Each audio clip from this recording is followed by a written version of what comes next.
चलिए देखिएगा, पहले सेकंड देख लो या स्पेस है, फिर इसे हटा के हम ऊपर वाला कर लेंगे। कितना आसान सा न्यूमेरिकल, एक बार कंसंट्रेट कर रहे हैं आप तो बहुत इजी है।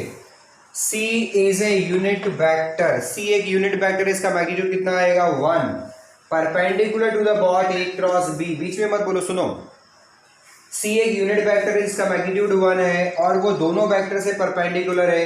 यानी हमने पढ़ रखा है कि दो वेक्टर का अगर क्रॉस प्रोडक्ट किया जाता है तो जो रिजल्टेंट आता है वो दोनों से परपेंडिकुलर होता है। इसका मतलब A क्रॉस B का रिजल्ट किसके इक्वल आ रहा है, C के इक्वल आ रहा है, ऐसा उसका बोलना है। C लिख दो या लैम्डा C लिख दो, क्योंकि बहुत सारे दो वेक्टर के क्रॉस प्रोडक्ट करते हैं तो परपेंडिकुलर इनफाइनाइट वेक्टर्स हो सकते हैं। यानी ये एक वेक्टर है, ये दूसरा वेक्टर है, क्रॉस प्रोडक्ट है तो परपेंडिकुलर वेक्टर यहाँ भी हो सकता है, यहाँ भी हो सकता है, यहाँ बहुत सारी जगह हो सकता है, ठीक है। बट जो दोनों का क्रॉस प्रोडक्ट का रिजल्टेंट होता है वो परपेंडिकुलर होता है और ऐसा उसने बोला भी है। C is a unit vector perpendicular to both A and B, दोनों से परपेंडिकुलर है। यानी A और B का क्रॉस प्रोडक्ट क्या आ रहा है, C या लैम्डा C बोल सकते हैं, परपेंडिकुलर। अब देखिए ये C ऑलरेडी है और ये भी C है, तो C और C यानी सेम के बीच में या पैरेलल के बीच में एंगल कितने डिग्री का होता है, 0 डिग्री का होता है, ध्यान दीजिएगा। तो हमने उठाया left hand side, value replace नहीं करना है आपको, ठीक है, क्योंकि आंसर ए बी के फॉर्म में लाना है तो अपन ए और बी को तो हटा ही नहीं सकते किसी भी हाल में। गलती मत करना, ए और बी की वैल्यू रख दो आप लोग।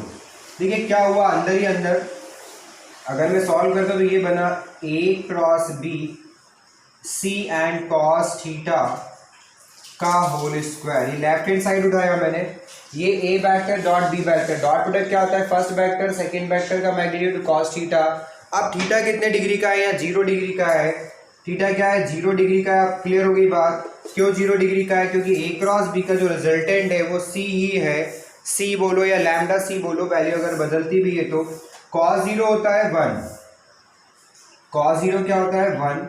अब बचा क्या आपके पास, ये बचा, इसे हम लिख सकते हैं magnitude of A square magnitude of B square sine theta, यानी साइन थीटा का होल स्क्वायर, और बचा साथ में ये मैग्नीट्यूड ऑफ C का होल स्क्वायर। क्या यहाँ तक समझ आया क्या, आप तो ये बताइए, क्या ये दोनों लाइन आपको समझ में आई? Yes sir. हर एक बच्चे को आगे आगे समझ में क्या हुआ ये? अब एक बात ध्यान दीजिए, देखो A क्रॉस B और C के बीच में 0 डिग्री क्यों आया, बड़ा सिंपल सा रीजन है, क्योंकि A क्रॉस B का रिजल्ट जो आएगा वो परपेंडिकुलर होगा और C भी इसके परपेंडिकुलर है, तो दोनों वेक्टर आपस में क्या हो गए, पैरेलल हो गए। और पैरेलल वेक्टर के बीच में एंगल कितना बनता है, 0 डिग्री का बनता है। ये तो हो गया इसके लिए। अब बात आती है A क्रॉस B, A और B के बीच में एंगल कितना है 60, तो यहाँ साइन में यहाँ रख दो 60, यानी π/3 रख दो, इसकी जगह π/6 रख दो। तो ये देखिए क्या बना, magnitude of A square magnitude of B square sine 60 नहीं है 30 है, साइन π/6 30, साइन 30 का होता है हाफ, हाफ का स्क्वायर क्या मिलेगा आपको 1/4 मिलेगा। ये बेटा 1/4 प्रूफ करना था, ये गलत लिख दिया मैंने, 1/4 प्रूफ करना है।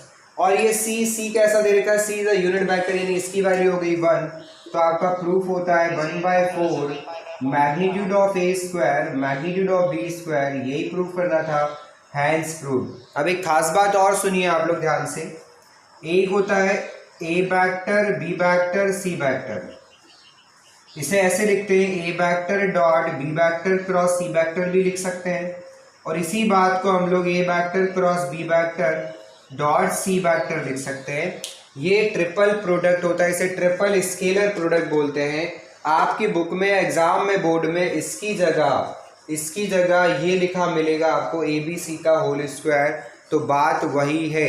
अब देखिए क्या हुआ, ट्रिपल प्रोडक्ट सिलेबस से हटा भी दिया और न्यूमेरिकल भी दे दिया, कर लो।